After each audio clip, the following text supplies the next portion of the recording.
Marc Marquez, the last OG, the gangster, the king of the modern era who destroyed late generations, his own generation, and now this current wave of pretenders trying to carry the torch. The man who walks in alone and walks out with your crown, your throne, and your soul. 8 titles inked in blood, titanium plates in his arm like jewelry, and fear injected straight into every rival's throttle hand. And now, it's Catalunya weekend. Home soil, the streets where the flags scream red, white, and yellow. But listen carefully. Marc said the track is hard. He said it's difficult. That's code. When Marc Marquez says, "I'm comfortable," the grid trembles. But when he says, "This is difficult," it's scarier. Because that's when he shows up with a plan to annihilate everyone at turn 1. That's when he's plotting destruction, setting up traps, sharpening the blade for war in front of his people. Let's break it down the gangster way. Catalunya isn't his fortress. Out of 11 MotoGP appearances here, only 2 wins. By his standards, that's famine. But famine for Marc is feast for everyone else. Because even when he's weak, he's still chasing victories, still clawing to the front, still throwing elbows like they're bullets. Last year on the GP23, the nightmare bike, he still hunted Bagnaia down to the line. On the bad bike, on the broken bike, on the cursed track.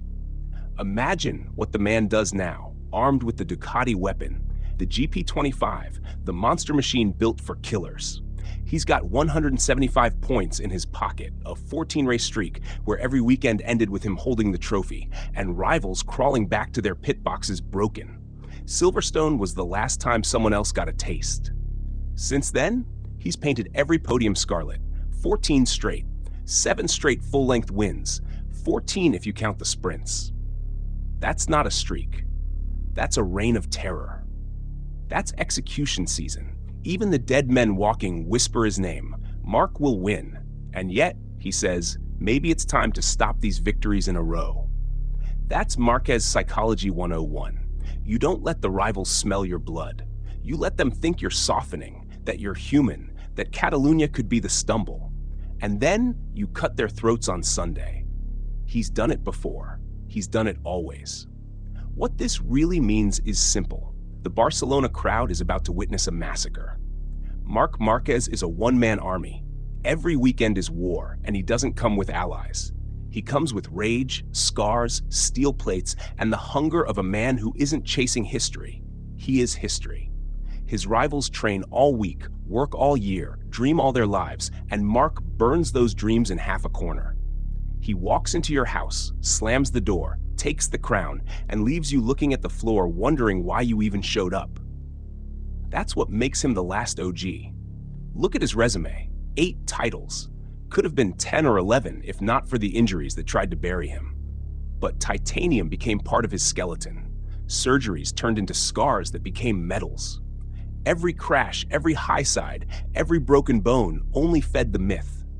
Who else comes back from an arm destroyed in 2020, where doctors whispered retirement, and shows up 4 years later to dominate the sport like this? Nobody. Not Rossi, not Lorenzo, not Stoner, not Bagnaia, not Martin. Nobody. Because Marquez doesn't ride bikes. He bends them to his will. This is Catalunya, his worst track. He admits it. He owns it. But worst for him is still nightmare fuel for the rest. Alex Marquez? His little brother might think the flowing corners give him a shot. Pecco, the 2-time champ, the man with Ducati's golden seat, won here twice. Alex Espargaro, the Aprilia local hero who grew up in these streets, who rides like Barcelona, belongs to him. Forget all that. Once the lights go out, the crown belongs to Marc, because he's the gangster, and every gangster knows. Home turf isn't about comfort, it's about control.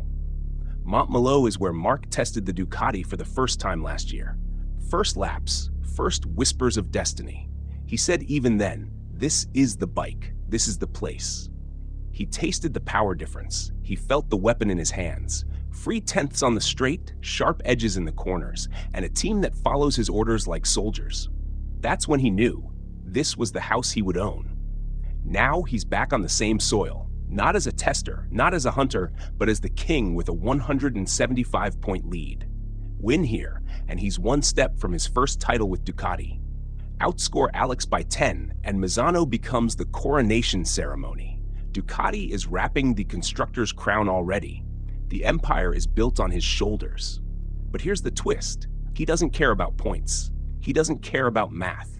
Marc Marquez doesn't calculate, he destroys. Every lap is an ambush. Every corner is a crime scene.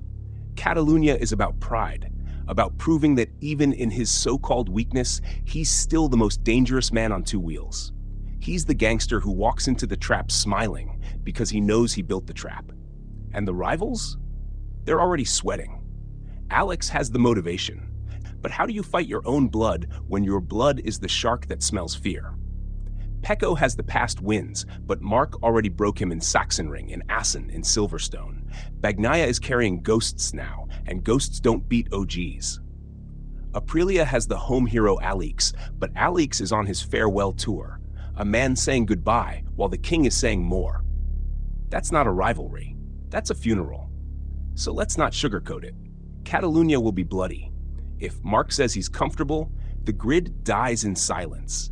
If he says it's difficult, the grid dies screaming, because that's when he sharpens the blade, saves the big moves for lap 1, turn 1, where he carves his initials into the asphalt and the rival's confidence. He doesn't need a good record here. He doesn't need stats. He needs chaos. And chaos is Marquez territory. Think about it. 14 straight wins. Rivals already beaten before they put the helmet on. Bagnaia stares at the floor. Martin stares at Aprilia contracts he never wanted. Fabio is stuck begging Yamaha to evolve. Rins is drowning. Acosta is still learning. Only one man sits on the throne, and he's got the grin of someone who's not done yet. This isn't just about Catalunya. This is about legacy. Every rider in the paddock knows they're living in Marc Marquez's era. You can change factories, change bikes, change generations, but the throne doesn't move. The gangster holds it until he decides to drop it. And right now, he's not dropping it. Right now, he's reminding everyone why they called him the ant, the kid, the miracle. Except he's no kid now. He's the man, the OG, the gangster, the last one standing from an era of killers, and he's still slaughtering the new wave like cattle. So here's the brutal truth. Catalunya is game over before it starts. If Marc wins, it's destiny. If he loses, it's only because he lets someone else breathe for a weekend. Either way, the crown doesn't move. The throne doesn't shift. The fear stays in the rivals' hands, their wrists trembling on the throttle, knowing the gangster is right behind them, eyes glowing, waiting to end their hope. Marc Marquez is not a rider. He's a force of nature. He's war in leather. He's titanium with a heartbeat. He's the last OG, and Catalunya is about to feel the full weight of what that means.